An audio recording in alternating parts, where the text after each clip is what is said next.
Good morning, friends. This is to wish you all a very happy Doctor's Day. This goes to your families, your friends, and the entire family of conceptual surgery as well.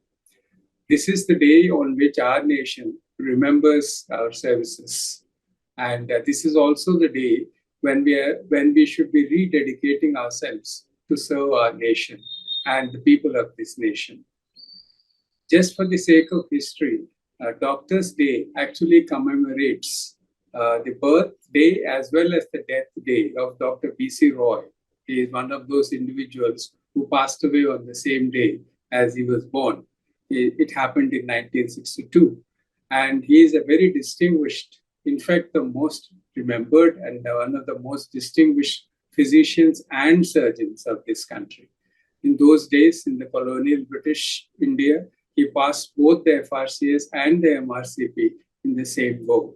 So that was seen as a very great achievement. And subsequently, he came back to India and did a great job about practicing his craft. So he is remembered for that in any case.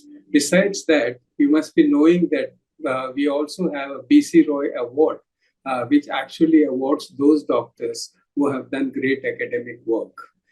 So on this day, let us rededicate ourselves to this great profession to which we all belong. And I wish you and your families all the best, and also the family of the conceptual surgery. Thank you so much.